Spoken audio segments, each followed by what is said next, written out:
बहुत समय पहले की बात है। दूर दूर तक फैला हुआ एक घना हरा भरा जंगल था। पेड़ इतने ऊंचे थे कि उनकी चोटियां बादलों को छूती प्रतीत होती थीं। सुबह होते ही पक्षियों का मधुर कलरव पूरे जंगल को जगा देता और शाम ढलते ही झींगुरों की आवाज वातावरण में रहस्य घोल देती। इस जंगल में हर जीव अपने स्वभाव के अनुसार जीवन जी रहा था। कोई शांत, कोई चंचल, कोई चालाक, तो कोई अत्यंत बलवान। इसी जंगल का राजा था एक शेर, जिसका नाम था सिंहकेतु। वह अपने बल, अपनी गर्जना और अपने नुकीले दांतों के कारण पूरे जंगल में भय का प्रतीक था। जब वह चलता तो जमीन थरथरा उठती। जब वह दहाड़ता तो बड़े बड़े हाथी भी सहम जाते। जंगल के सभी जानवर उसे राजा मानते थे, परंतु सम्मान से अधिक उनमें भय था।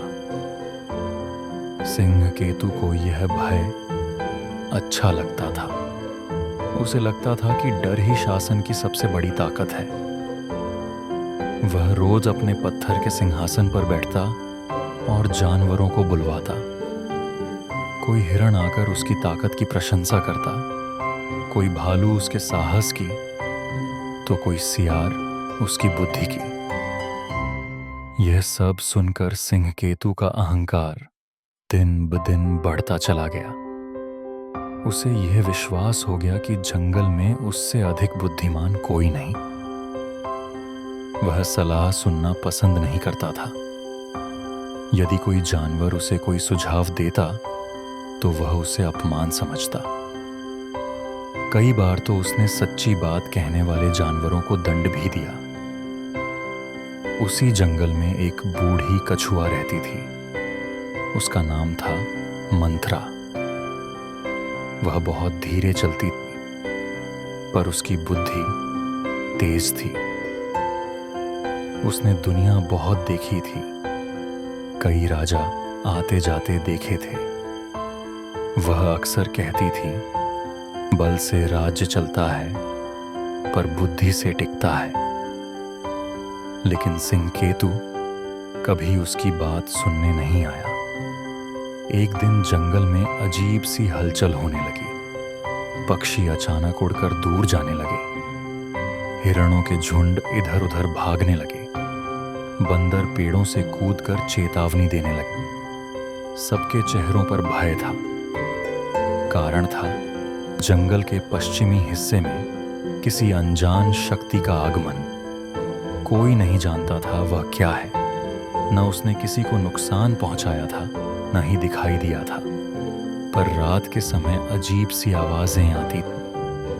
कभी गहरी सांसों जैसी, कभी भारी कदमों जैसी। सुबह होते ही कई पेड़ों पर गहरे पंजों के निशान मिलते थे।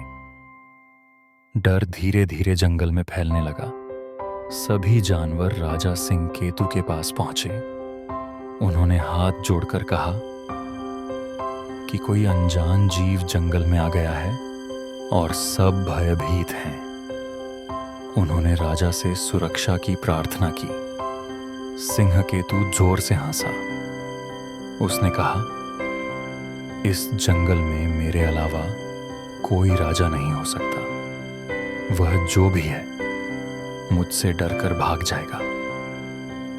उसने किसी की बात नहीं सुनी। उसी रात सिंहकेतु अकेले पश्चिमी जंगल की ओर निकल पड़ा। घना अंधेरा था।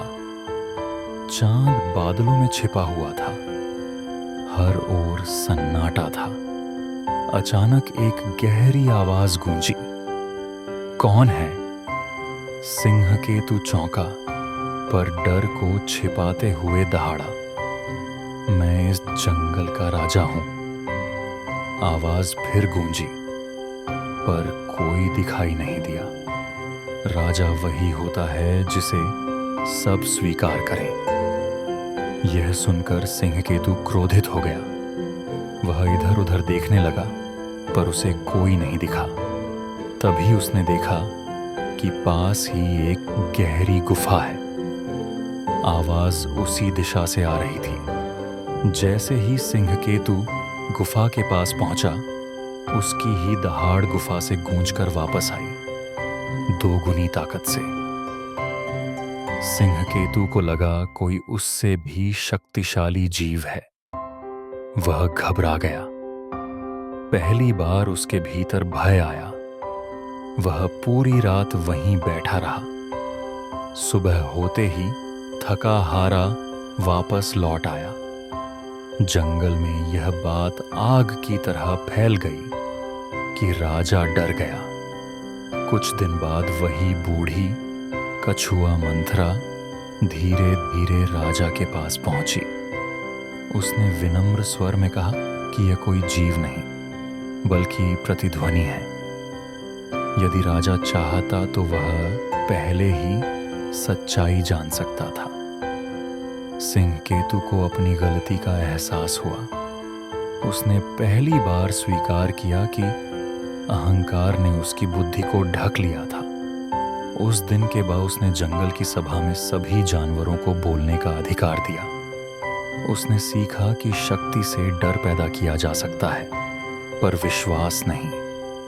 धीरे धीरे जंगल फिर शांत हो गया और सुवर्ण वन में यह कहावत फैल गई कि जो स्वयं को सबसे बड़ा समझता है वही सबसे पहले गिरता है, और जो सीखने को